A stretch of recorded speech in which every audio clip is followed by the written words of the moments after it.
Assalamualaikum warahmatullahi wabarakatuh. Salam Pramuka. Perkenalkan, nama saya Sally Oktiah dengan NPM 21130531180, Program Studi Pendidikan Guru Sekolah Dasar Angkatan 2021 Universitas Lampung. Untuk memenuhi tugas Pramuka, di sini saya akan mereview materi tentang Pramuka Siaga. Baik, bisa kita mulai saja materi kita tentang Pramuka Siaga. Apa sih yang dimaksud dengan Pramuka Siaga itu? Nah, pengertian siaga. Siaga adalah sebutan bagi anggota pramuka yang berumur 7-10 tahun. Disebut pramuka siaga karena sesuai dengan kiasan masa perjuangan bangsa Indonesia, yaitu ketika rakyat Indonesia menyiagakan dirinya untuk mencapai kemerdekaan dengan berdirinya Budi Utomo pada tahun 1908 sebagai tonggak awal perjuangan bangsa Indonesia. Nah, satuan terkecil dalam pramuka siaga disebut dengan barung, dan satuan-satuan dari beberapa barung disebut dengan perindukan. Setiap barung beranggotakan 5-10 orang pramuka siaga dan dipimpin oleh seorang pemimpin barung yang dipilih oleh anggota barung itu sendiri. Nah, masing-masing pemimpin barung ini nanti akan memilih satu orang dari mereka yang akan menjadi pemimpin barung utama yang disebut dengan sulung.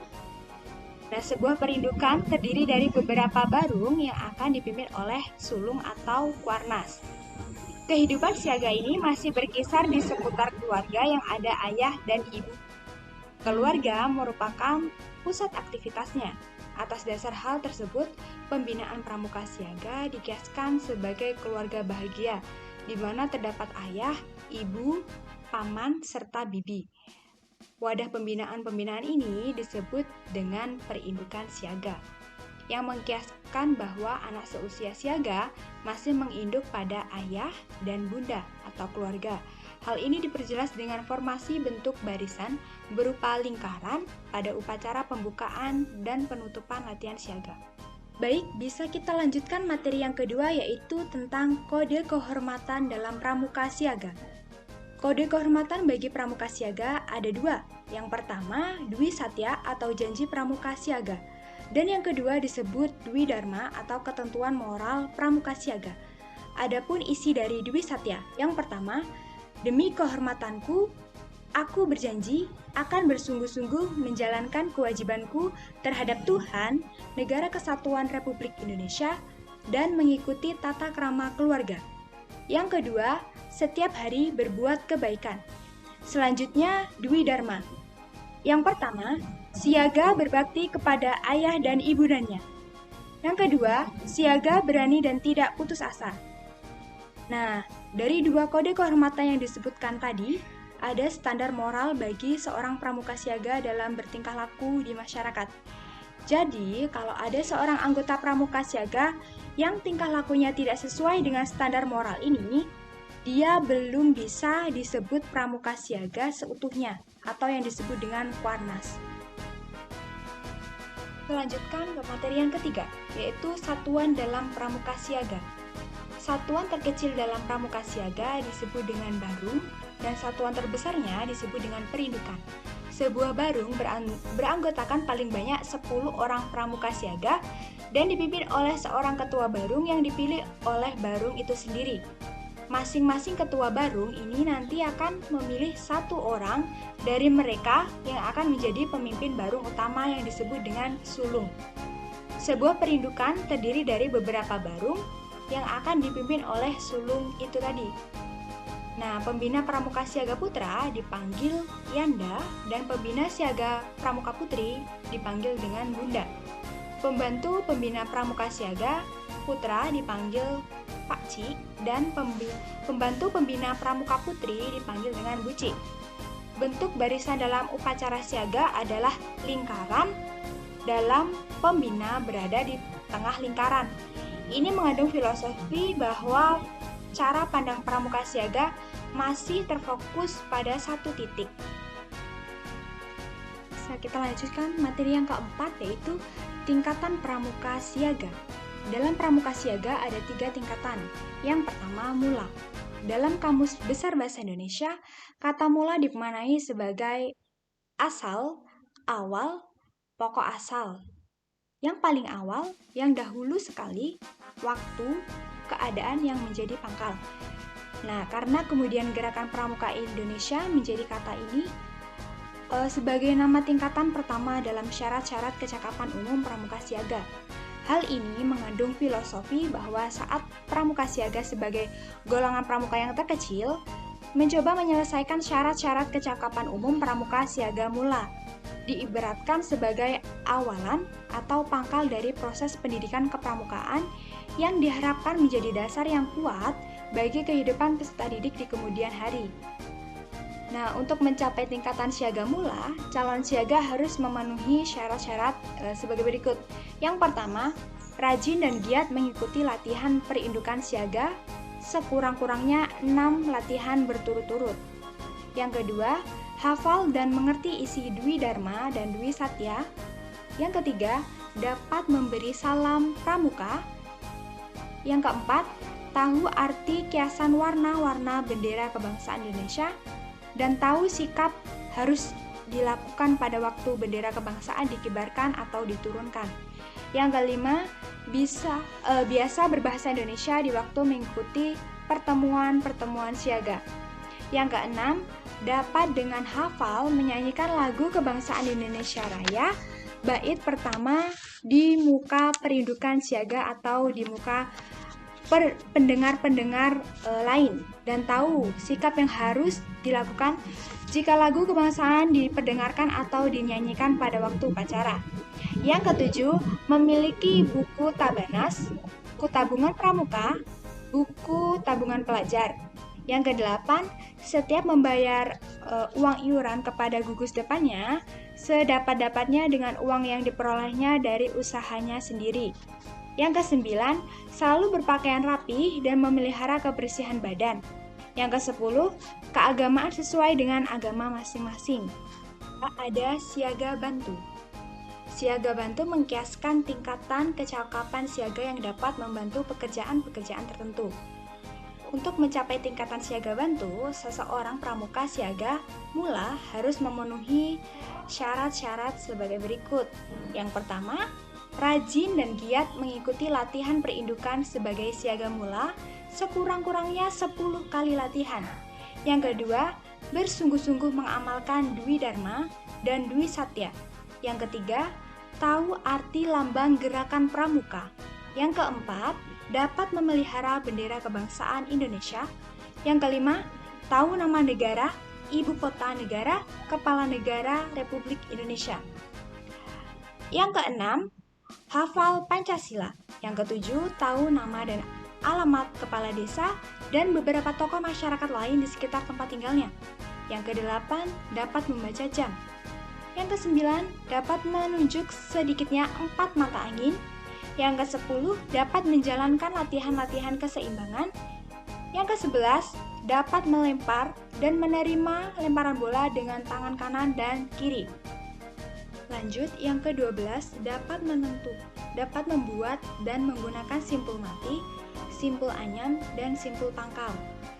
Yang ke-13, memiliki buku tabanas, buku tabungan pramuka, atau buku tabungan pelajar, dan sudah menabung uang secara teratur dalam buku tabungan itu selama sekurang-kurangnya 8 minggu sejak menjadi siaga mula.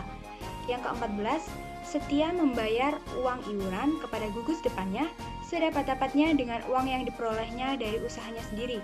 Yang ke-15, memelihara sedikitnya satu macam tanaman berguna atau sedikitnya satu jenis binatang ternak selama kira-kira 2 bulan. Yang ke-16, memelihara kebersihan salah satu ruangan di rumahnya, di sekolahnya, di tempat ibadah, atau di tempat lain. Yang ke-17, dapat mencuci dan melipat pakaiannya sendiri. Yang ke-18, keagamaan sesuai dengan agamanya masing-masing. Yaitu tata.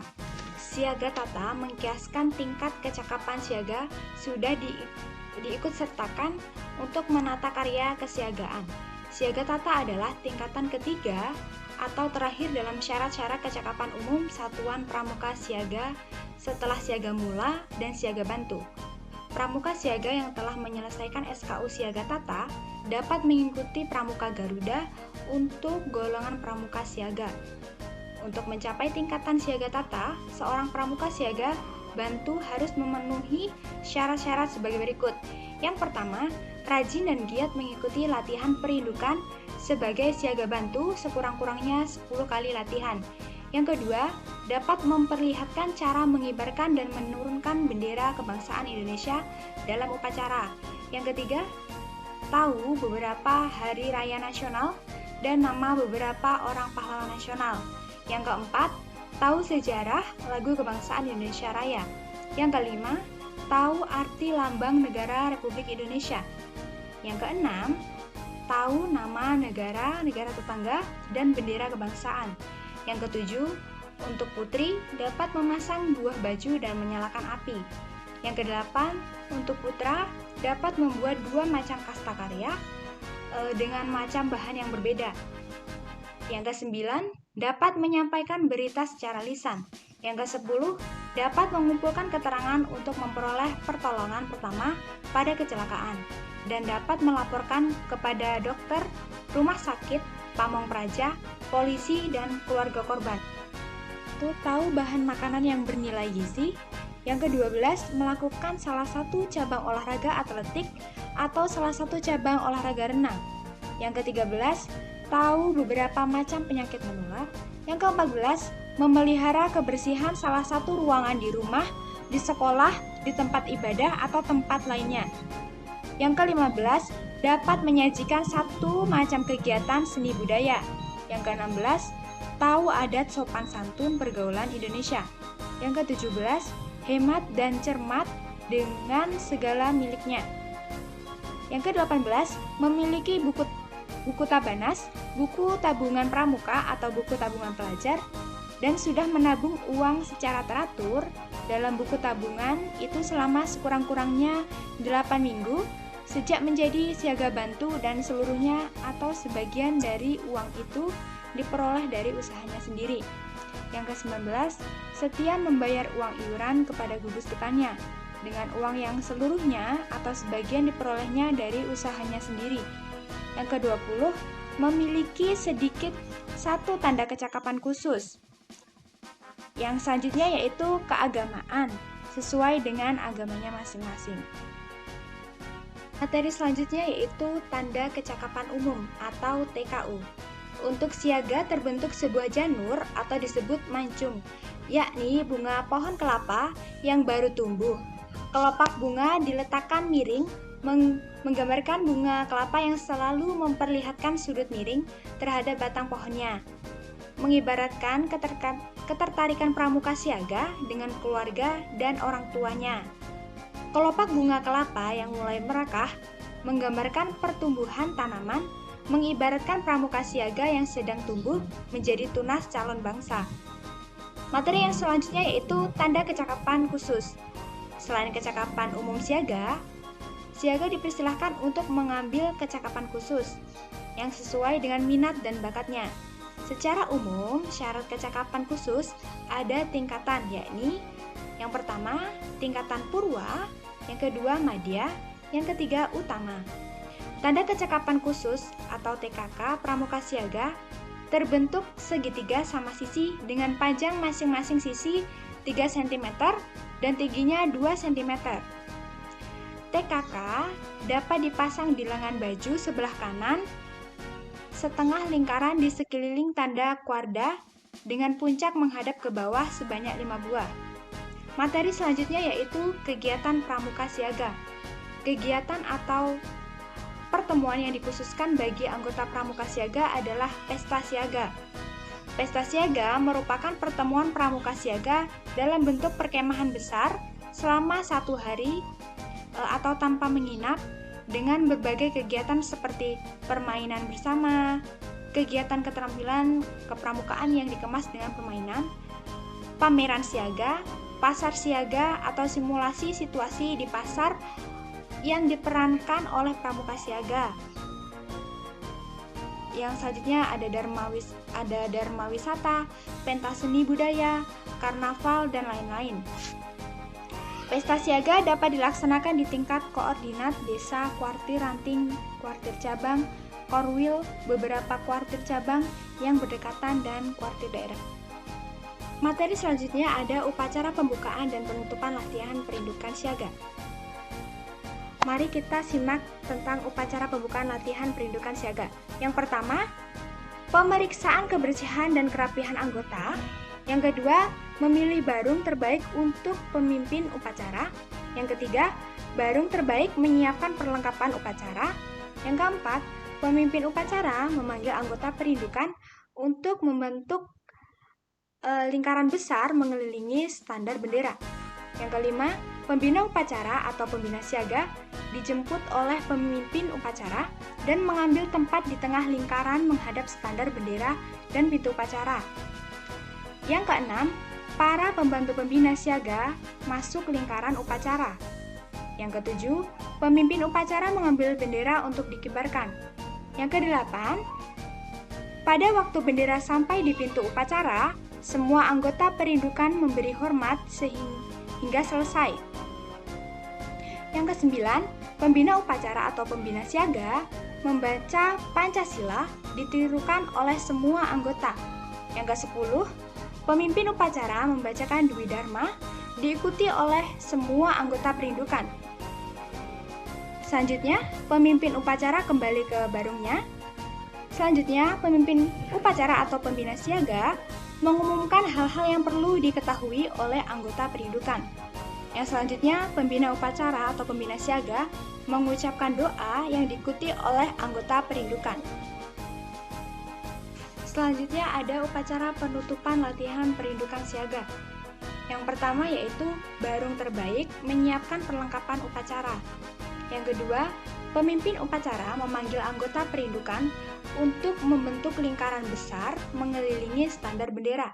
Yang ketiga, pemimpin upacara atau pembina siaga dijemput oleh pemimpin upacara dan mengambil tempat di tengah lingkaran menghadap bendera dan pintu upacara. Yang keempat, para pembantu pembina siaga masuk ke dalam lingkaran upacara. Yang kelima, pemimpin upacara mengambil tempat di dekat bendera, berhadapan dengan pembina siaga. Pembina upacara memberi hormat kepada Sang Merah Putih, kemudian membawanya keluar tempat upacara atau tidak balik kanan. Pada waktu Sang Merah Putih dibawa keluar, semua anggota perindukan memberi hormat sampai di pintu upacara. Pemimpin upacara menggulung dan meletakkan bendera di tempat yang ditentukan, kemudian kembali ke barungnya. Yang keenam, pengumuman dan pesan pembina siaga. Yang ketujuh, pembina upacara atau pembina siaga mengucapkan doa diikuti oleh anggota perindukan barisan dibubarkan. Anggota perindukan minta diri kepada para pembina dengan bersalaman. Sekian review materi dari saya, kurang lebihnya mohon maaf. Wassalamualaikum warahmatullahi wabarakatuh. Salam Pramuka.